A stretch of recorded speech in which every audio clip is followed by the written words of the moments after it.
A lot of good news for the 49ers and a little bit of bad news as they pack their bags and prepare to head to Indianapolis.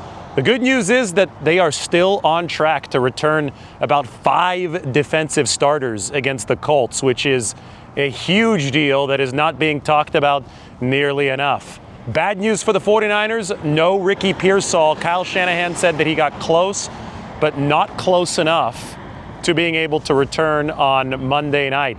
Kevin Winston Jr., the defensive back of the Tennessee Titans, who committed the hip drop tackle on Ricky Pearsall that injured his ankle last Sunday here at Levi's Stadium, has been fined $23,186 by the NFL. So at least some justice, because the officials on the field missed the hip drop tackle. That's what initially hurt Pearsall. He then aggravated the PCL injury, and that might actually be what's keeping him out of this game against the Indianapolis Colts. The 49ers will rely on Kendrick Bourne. They'll rely on Jawan Jennings, Demarcus Robinson. They'll have to pick up the slack left behind by Ricky Pearsall, who had a really good game against Tennessee. And we know that without Brandon Aiyuk in the mix, the 49ers just need more separation from that wide receiver room to open up everything else. And last week with Pearsall having a good game, George Kittle had all that room for Yak. 90% of his yards were yards after the catch. They need to continue opening up space against the Colts, who will be missing their top 2 DBs.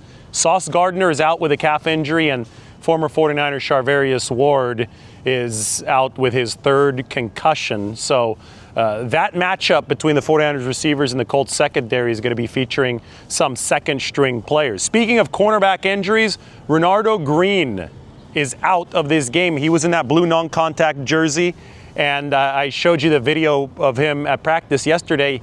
He left the Titans game with some neck soreness, and it just never really got better over the course of this week. So Darrell Luter Jr. will start in Green's place, and I think that the matchup actually works really well for the 49ers in this regard. Luter is a little bit bigger than Renardo Green. He certainly has longer arms. The Colts are really going to try to run the ball in this game. They still own the league's top rushing efficiency, even though that's fallen off over the course of the past month with all their quarterback issues. Luter actually ranks number 3 of all NFL corners in run defense grade. That big frame has lent itself to some real physicality. He's done a really good job fighting through some blocks. I think the 49ers are really going to need that on the edge in this game. And then that extra length, those 32 and 3/8 inch arms. You look at the receivers for the Colts. Michael Pittman is 6'4". Alec Pierce is 6'3". I think this is a good Darrell Luter Jr. game. And I think the 49ers might have realized that when Renardo Green's neck was bothering him, and they said, hey, don't push it, don't rush this week. This is the reason that the team has depth at the cornerback position.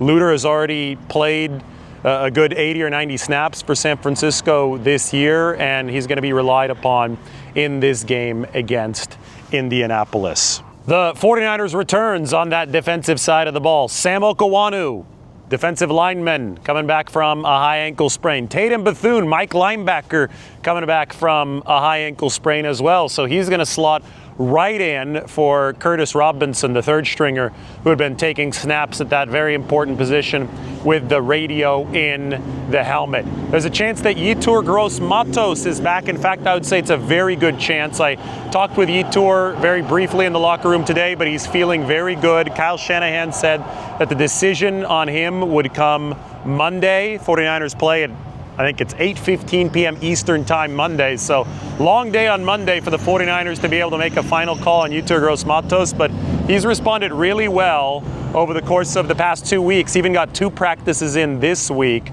to the hamstring reintroduction into the lineup. And the first time that he was trying to get back into the lineup at the start of November, Yetur Gross-Matos aggravated the hamstring injury, and the 49ers had to shut him down. So that's all been going much better for the 49ers' best interior pass rusher.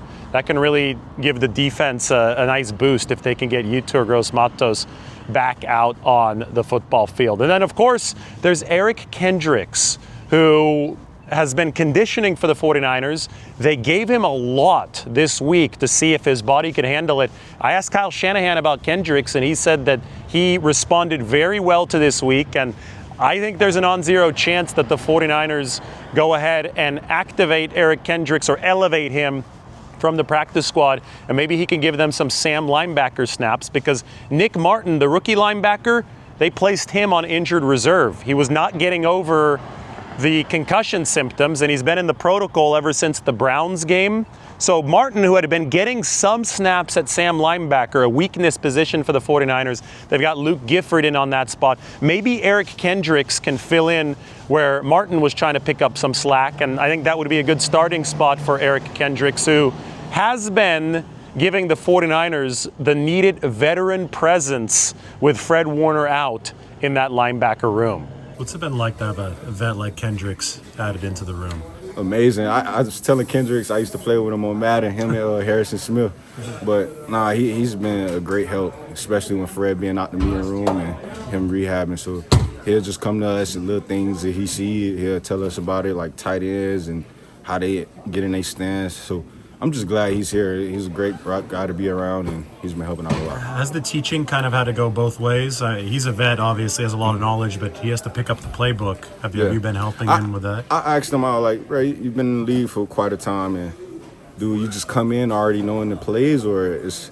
And he said it's really just like terminology-wise, he just got to get used to, but like majority of everything he knows the grand scheme of things, and he got a hang of it. So it's kind of go hand in hand. I help him, he'll help me, but yeah, we're just trying to get better together. Don't be surprised if Eric Kendricks is out there for the 49ers on Monday, and it could be a very, very needed boost for this defense, which has really struggled at that, I call it the third linebacker spot, but also the third safety spot, the big nickel spot. I don't think that Jason Pinnock has been all too good against the run, and I don't think that Luke Gifford has been all too good against the pass. Eric Kendricks, at this stage of his career, he's 33 years old. He's a better run defender than he is in pass coverage, but I think he's still an upgrade in terms of versatility at a potential third linebacker spot over anything that the 49ers have been running out there. So they could also slowly, incrementally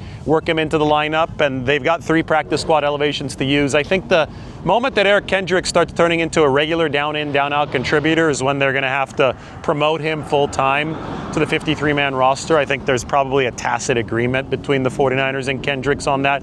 But just to get his feet wet, they can call him up off the practice squad. And Spencer Burford is back on the offensive side. I know he only missed 9 snaps in the last game. There was fear of a high ankle sprain. He's healthy. He's going to start at left guard.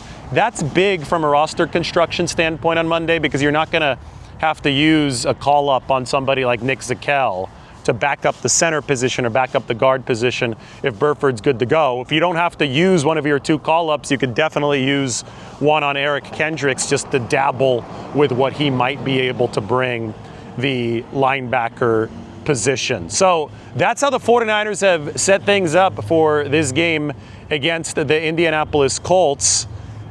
Very interesting week of quarterback discussion. By the way, Brock Purdy, look at where he's at in terms of third down efficiency. Yeah, Brock Purdy is breaking the chart on third and fourth down efficiency in terms of both EPA and accuracy. And, third down and fourth down, those are situations where you can't have your hand held at the same rate that you can have your hand held by the play caller, by Kyle Shanahan in Brock Purdy's case on first and second downs. They call it the quarterback's down for a reason, because it requires the QB to create more often. It requires the QB to improvise more often. It requires the quarterback to work outside the structure of his run game more often. And Brock Purdy is completely breaking the charts in terms of third down efficiency. You'll see that Matthew Stafford, he's not in the upper right. Stafford's been great on first and second downs when Sean McVay has been able to hold his hand. Not on third downs. That's reserved for some of the best quarterbacks in the game, like Brock Purdy. Anyway, as we talk about the QB position, this was a great week of discussion there. Kirk Cousins went off during his press conference about how quarterback play has had to evolve from just seeing half the field to going through progressions, 1, 2, 3, 4, 5. Listening to Kirk Cousins and then listening to Kyle Shanahan add some context to the Cousins video, because John Lynch actually sent him this Cousins videos. So we get to hear from both Kirk Cousins and Kyle Shanahan on QB play. You followed this week's conversation about progression versus coverage reads and all that? No, but I'd love to get into it. I can get on this soapbox if you want me to. Like, I can get on this. This is what we're... Because I lived the transfer. I lived the jump. Right. So I came into the league, even at Michigan State, it was you see coverage and you pick a side and you basically take 5 eligibles down to 2, down to your check down. And so you cut the field in half, and it was, I got single high, I'm going, outside the red line to inside to my back. And you're really only thinking about 3 eligibles because the other 2 over here were meant for split safety, and I got single high. And so it kind of protected you. And then sometimes you would alert that other side if you got pressure. So you'd be like, I'm working this route versus split safety or pressure. If I get single high, no pressure, then I work the other side. So that was, everything was, single high, split safety, pressure, quarters, off, bump, man zone, all these things. But what happened was defenses got so good at disguising it that I would be so stressed going into games going, the whole game plan's built on, is it single high or split safety? And I can't see if it's single high or split safety. Like, these defenses are just making it muddy until I'm 3 steps into my drop. So coaches started to realize, like, if we ask the quarterback to do that, it's going to be really hard because defenses know that's the game we're playing. They're not going to let us play it. So then it started to become, let's just give you pure progressions and let's just go 1, 2, 3, 4, 5. And then, that has its pros and cons. I remember when Kevin O'Connell was bringing a lot of pure progression reads back to him with me from LA back to Minnesota. It was like, whoa, like, I got to get back to the dagger backside after already exhausting this progression. Like, that's a lot. I mean, in my mind, like, I'm used to kind of simplifying it and cutting the field in half. So, had to kind of work through that and get to where that was more natural. And then there's a lot of positives of it too, where you're not stressing as much during the week about what if I can't see coverage, because you say, well, it's okay, I don't have to see coverage. Seeing it can be a benefit, but it's more after the snap, where are they going, and I can just kind of progress through. But there's no doubt with the way the pass rush is, if you truly try to go 1, 2, 3, 4, 5, you're going to get sack fumbled a lot. So there's still a level of, it's pure progression, but like, I got to rule him out pretty quick here so I can get to the backside, because that guy's coming around the hump quick. Doing progression reads for a while. I mean, it's always, I'd say, like, when I first started, Lynch actually sent me what Kirk did last night. Kirk's a smart guy. He should be on TV. But he's explained it well. So everyone should watch that instead of what I'm about to say. But when we first got in the league, it was so simple with 2 shell, 1 shell. So you just picked a side and you had 2 guys down your back. The teams that disguised, it was always harder. And sometimes the quarterback gets caught on the wrong side and you don't have as good of a play and you got to find your outlet to a back. The more years have gone by, I can sit in my office with a remote, slowing it down and everything, and it takes me a while to figure out whether it's 2 shell or 1 shell and things like that. So you start to, you have plays in that are across the board reads where it used to be maybe 90-10, and the more defenses get used to what you're doing 90% of the time, they get better at it. So the plays you do 10% of the time are the ones you have more success on. So the next year you go into a training camp and you work more of those plays, and then it just slowly evolves. I thought what Kirk was saying is a good example of everything. Whatever someone consistently does and you get good at, the defenses will eventually stop it, and everything has always got to evolve like that. And one last piece to this update, and I'm posting this last intentionally because I don't want it taking away the spotlight from the 49ers and their actual football operation. I mean, this is a 10-4 team that is shooting for the NFC's #1 seed. But Brandon Aiyuk just posted this on his YouTube. He did drive by Levi's Stadium today. Prediction time for 49ers Colts. We got San Francisco winning this game 31-21. They've been averaging 31 per game ever since Brock Purdy returned. You saw the 3rd down dominance from Purdy. I think that the 49ers, especially against the defense missing Sauce Gardner and Charvarius Ward, I think they're going to be able to move the ball through the air. Maybe that even opens up some running room against the good Colts running defense. But I think that San Francisco's set to score points in a dome, even if it may be cold outside in Indianapolis. And I think that the defense returning the guys that it is returning, up to 5 defensive starters coming back, I think that's going to be big for the 49ers against 44-year-old quarterback Philip Rivers. So 31-21, 49ers will move into position where they will be 5 straight home wins away from hoisting a Lombardi trophy. Why? Because the Super Bowl is here, right behind me at Levi Stadium. This game against the Colts, this is where the 49ers have a chance to bridge the gap between now and a stretch of games at home that could lead them to the promised land. Big game on Monday night. I've got to travel now. We'll talk to you later. Man, it's been tough to sit out and watch all of the games. I was telling the guys I was getting bored, chilling with the strength staff and the therapy guys, and I'm just excited to be back on the field and play with my brothers and finish this thing out and possibly get that first seed. So, yeah, I'm just happy to be back. My bad. No, you're good. I know you're cutting off your tape, but stand up. No, Oh. Thank you. Appreciate you. Was high ankle sprains can be pretty severe. Did you come back about the time you expected, sooner? I honestly thought I was gonna be back for Tennessee game.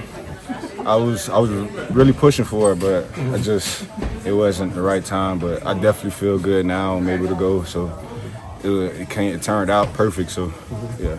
With a big run game challenge with Jonathan Taylor, how much are you looking forward to that as a guy who's good to get stopped on the run? Yeah, we excited, man. There's opportunities to make more plays and honestly just show ourselves against the talent that people always doubted us against. So, yeah, we just going to go out there with our hair on fire and just play 9 the ball.